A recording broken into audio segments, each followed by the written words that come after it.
Assalamualaikum warahmatullahi wabarakatuh. Berjumpa lagi dengan Pak Giri.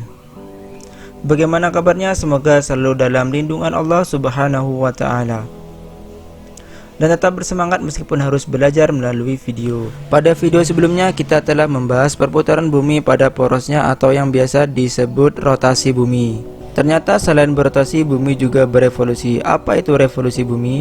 Revolusi bumi adalah perputaran bumi mengelilingi matahari. Sebenarnya tidak hanya bumi yang mengalami revolusi, melainkan planet-planet lain di sistem tata surya kita. Lamanya bumi berevolusi mengitari matahari adalah 365 1/4 hari atau dibulatkan menjadi 1 tahun. Revolusi bumi memiliki beberapa pengaruh loh, diantaranya gerak semu tahunan matahari. Revolusi bumi dapat menyebabkan terjadinya gerak semu tahunan matahari. Gerak semu tahunan matahari adalah gerak matahari yang seolah-olah bergeser ke arah utara dan selatan khatulistiwa pada setiap tahunnya. Mari kita perhatikan ilustrasi berikut. Pada tanggal 21 Maret, titik terbit matahari tepat berada di sebelah timur, dan pada tanggal 21 Maret hingga 21 Juni titik terbit matahari seolah-olah berada di sebelah utara. Dan pada tanggal 21 Juni hingga 23 September titik terbit matahari perlahan akan kembali bergeser ke arah selatan. Hingga pada tanggal 23 September sampai 22 Desember titik terbit matahari akan berada di daerah selatan. Inilah yang disebut gerak semu tahunan matahari. Selain gerak semu tahunan matahari, pengaruh revolusi bumi lainnya ialah terjadinya pergantian musim pada tiap daerah di muka bumi ini. Garis edar bumi tidak berbentuk bulat, melainkan berbentuk elips atau lonjong. Selama mengelilingi matahari, ada kalanya bumi mendekati matahari dan ada kalanya menjauhi matahari. Hal inilah yang menyebabkan terjadinya perbedaan musim di bagian utara dan selatan bumi. Pada bagian bumi yang mendekati kutub, baik kutub utara atau kutub selatan, terdapat 4 perbedaan musim, yakni musim panas, musim gugur, musim dingin, dan musim semi. Kita perhatikan kembali ilustrasi berikut. Pada tanggal 21 Maret, matahari terbit tepat di garis khatulistiwa, dan pada tanggal 21 Juni matahari terbit di sebelah utara khatulistiwa dan akan kembali lagi terbit pada tanggal 23 September di garis khatulistiwa.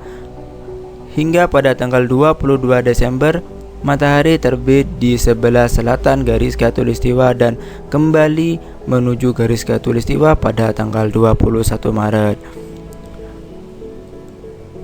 Perubahan titik terbit matahari inilah yang dapat mempengaruhi perbedaan musim.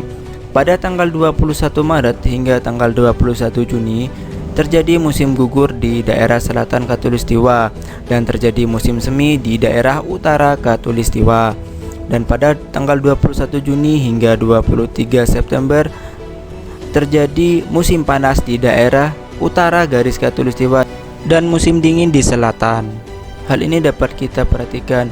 Daerah yang menerima panas matahari akan menjadi musim panas, dan daerah yang jauh dari titik terbit matahari akan mengalami musim dingin. Baik, kita lanjutkan. Pada tanggal 23 September hingga 22 Desember terjadi musim gugur di daerah utara khatulistiwa dan terjadi musim semi di daerah selatan khatulistiwa. Selanjutnya pada tanggal 22 Desember hingga 21 Maret terjadi musim dingin di daerah utara khatulistiwa dan terjadi musim panas di daerah selatan khatulistiwa. Perubahan 4 musim tersebut hanya terjadi di wilayah subtropis, yakni bagian utara bumi terletak antara 23,5 derajat sampai dengan 66,5 derajat lintang utara, dan pada bagian selatan terletak pada 23,5 derajat hingga 66,5 derajat lintang selatan.